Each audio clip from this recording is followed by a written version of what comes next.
Welcome to divide and conquer series. So divide and conquer series அப்படின்னா ஈஸியாக எப்படி win பண்ணலாம் அப்படின்ற டாபிக்.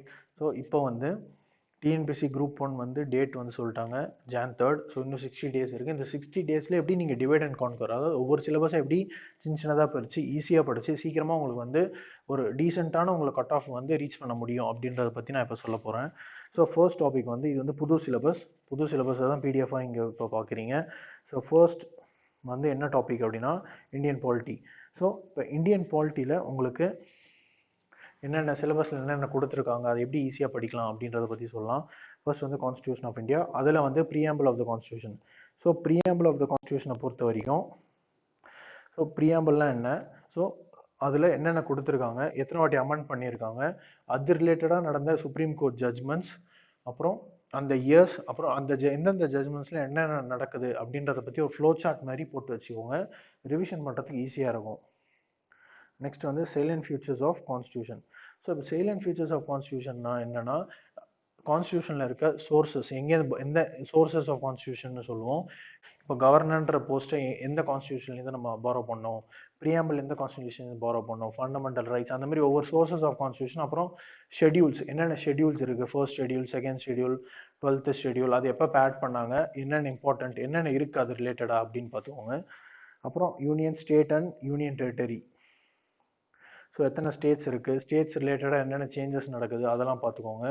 Next citizenship. ஸோ இப்போ சிட்டிசன்ஷிப்ன்றது ஒரு முக்கியமாக பார்க்க வேண்டிய டாபிக். ஏன்னா அந்த சிட்டிசன்ஷிப் அமெண்ட்மெண்ட் ஆக்ட் வந்ததுல, CAA bill, CAA act. So அதுக்கப்புறமா இந்த டாபிக் ரொம்ப இம்பார்ட்டண்ட். ஏன்னா இது ரிலேட்டடாக கண்டிப்பாக ஒரு கொஷின் வரும். அப்புறம் fundamental rights, fundamental duties, DPSP. So fundamental ரைட்ஸை பொறுத்த வரைக்கும் எத்தனை ஃபண்டமெண்டல் ரைட்ஸ் இருக்குது, ஸோ என்னென்ன ரைட்ஸ் இருக்குது அப்படின்றத பார்த்துக்கோங்க.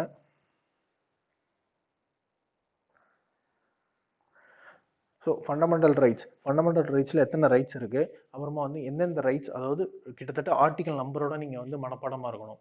ஸோ அப்புறமா சுப்ரீம் கோர்ட்டுக்கு அண்ட் ஹை கோர்ட்டுக்கு என்னென்ன ரிட்ஸ் இருக்குது, ஃபண்டமெண்டல் ரைட்ஸை இம்ப்ளிமெண்ட் பண்ணுறதுக்கு, அதாவது காப்பாற்றுறதுக்கு என்னென்ன ரிட்ஸ் அவங்க யூஸ் பண்ணலாம் அப்படின்றத கொஞ்சம் பார்த்துக்கோங்க. நெக்ஸ்ட் ஃபண்டமெண்டல் டியூட்டிஸ் எப்போ வந்தது, எத்தனை ஃபண்டமெண்டல் டியூட்டிஸ் இருக்குது, ஸோ அந்த மாதிரி பார்த்துக்கோங்க. Next directive principles of state policy, இதை நீங்கள் ஃபண்டமெண்டல் ரைட்ஸோட கம்பேர் பண்ணி படிக்கணும். ஸோ டிபிஎஸ்பிக்கும் ஃபண்டமெண்டல் ரைட்ஸுக்கும் என்ன வித்தியாசம் இருக்குது, என்னென்ன இருக்குது உள்ள அப்படின்ற, என்னென்ன ஆர்டிகல், எத்தனை ஆர்டிகல் இருக்குது, அது எப்படி செக்ரிகேட் பண்ணியிருக்காங்க அப்படின்ட்டு அதை பார்த்துக்கோங்க. நெக்ஸ்ட் தேர்டில் யூனியன் எக்ஸிக்யூட்டிவ்.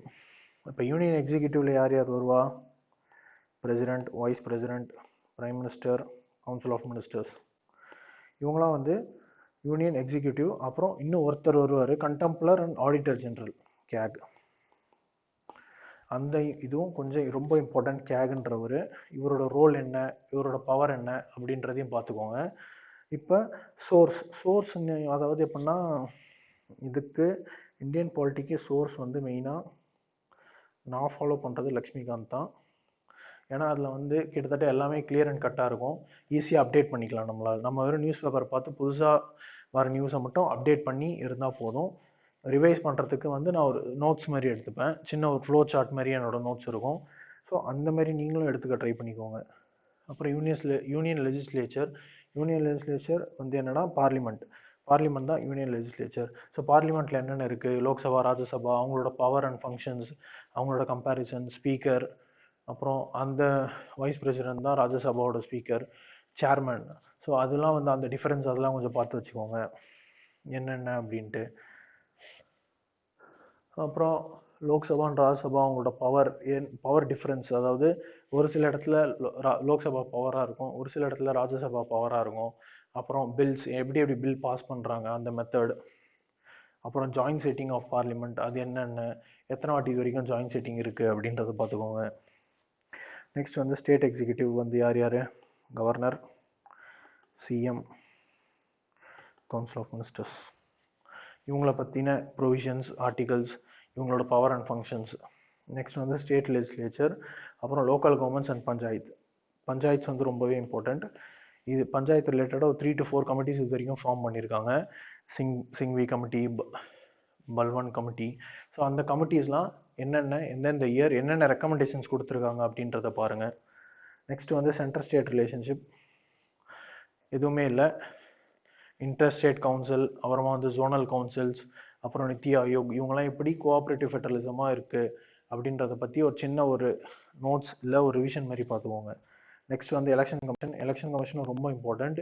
இந்தியாவில் எந்தெந்த போஸ்ட்டுக்கு எந்தெந்த எலெக்ஷன் சிஸ்டம் ஃபாலோ பண்ணுறோம் அப்படின்றத பார்த்துக்கோங்க.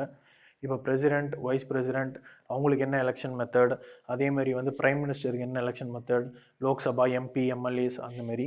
நெக்ஸ்ட் வந்து judiciary, supreme court, high court, அப்புறம் district courts. So supreme court, high கோர்ட்டில் உங்களோட மேக்ஸிமம் ஃபோக்கஸ் இருக்கணும். ஸோ ஜட்ஜஸோட குவாலிஃபிகேஷன்ஸ் என்ன இருக்கணும், அப்புறமா வந்து அவங்களோட ரிமூவல் ப்ரொசீஜர் என்ன, அந்த மாதிரி. ஸோ இப்போ ஒரு டாபிக் எடுத்திங்கன்னா அதில் ஒரு சில இது இருக்கும், இந்த ஒரு ஸ்ட்ரக்சர் இருக்கும் எப்படி படிக்கணும்ன்ட்டு. இவங்களோட குவாலிஃபிகேஷன்ஸ் என்ன, இவங்களை எப்படி ரிமூவ் பண்ணலாம், அப்புறமா வந்து இவங்களோட பவர் அண்ட் ஃபங்க்ஷன்ஸ் என்ன அப்படின்றது அதை பொறுத்து படிச்சுக்கோங்க. அந்த மாதிரி படிங்க எப்பவுமே. நெக்ஸ்ட் வந்து corruption in public life, anti corruption measures. So anti corruption மெஷர்ஸ்னால் என்னென்ன?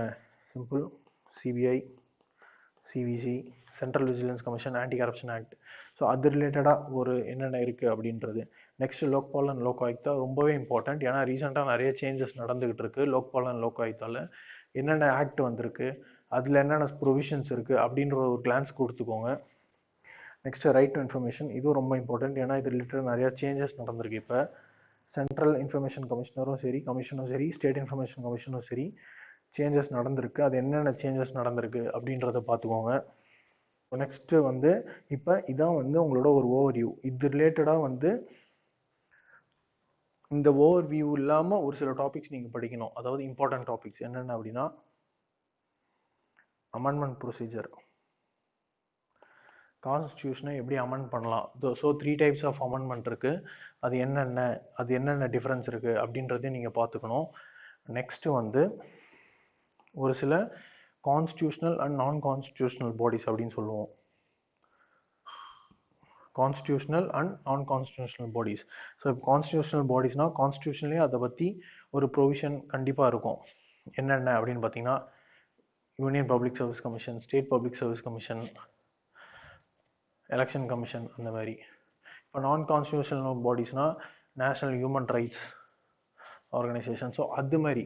ஸோ உங்களுக்கு அந்த ஒரு டிஃப்ரென்ஸ் இருக்கணும். என்னென்ன எது கான்ஸ்டியூஷனல் பாடி, எது நான் கான்ஸ்டியூஷனல் பாடி, அவங்களோட காம்போசிஷன் என்ன, அவங்களோட ரோல் என்ன, அவங்களோட பவர் அண்ட் லிமிடேஷன்ஸ் எது அப்படின்றத நீங்கள் பார்த்துக்கணும். ஸோ கிட்டத்தட்ட இந்த மாதிரி நீங்கள் ஒரு சப்ஜெக்ட் இப்போ இந்தியன் பாலிட்டி எடுக்கிறீங்கன்னா 5 to 6 டேஸில் நீங்கள் கவர் பண்ண பார்க்கணும். ஒரு 4 days வந்து நீங்கள் ஃபுல்லாக சப்ஜெக்டே படிக்கலாம். ஃபுல்லாக வந்து உங்களுக்கு கிட்டத்தட்ட கான்செப்ட்ஸ்லாம் நீங்கள் வந்து ஃபுல்லாக அண்டர்ஸ்டாண்ட் பண்ணிட்டு ஃபேக்சுவலாக ஃபுல்லாக உங்களை கிளியர் பண்ணிக்கிட்டு, நெக்ஸ்ட் வந்து நீங்கள் என்ன பண்ணணும்னா 5th day வந்து ஒரு மாக் டெஸ்ட் எடுக்கணும். ஃபுல்லாக ஒரு 2 பேப்பராச்சும் சால்வ் பண்ணணும் இந்தியன் பாலிட்டியில். அப்போ தான் வந்து நீங்கள் என்னென்ன மிஸ்டேக் பண்ணுறீங்கன்றது உங்களுக்கு புரியும்.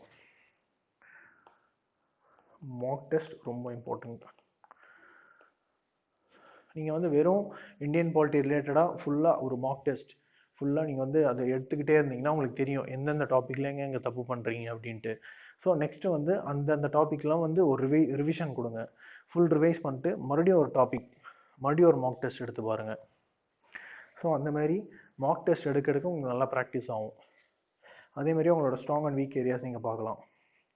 ஸோ இந்த மாதிரி பண்ணிங்கன்னா உங்களுக்கு வந்து இந்தியன் பாலிட்டியில் நம்ம வந்து கிட்டத்தட்ட ஈஸியாக கொடுக்குற எல்லா கொஷினும் கிட்டத்தட்ட ஒரு 80 to 85% வந்து கொஷின்ஸ் வந்து ஈஸியாக நம்ம வந்து கரெக்ட் எடுத்துடலாம். ஸோ இதுதான் இந்தியன் பாலிட்டியோட டிவைட் அண்ட் கான்கர் ஓட ஐடியா, என்னோட ஐடியா. இது உங்களுக்கு வந்து கண்டிப்பாக ஹெல்ப்ஃபுல்லாக இருக்கும்னு நினைக்கிறேன். தேங்க்ஸ்.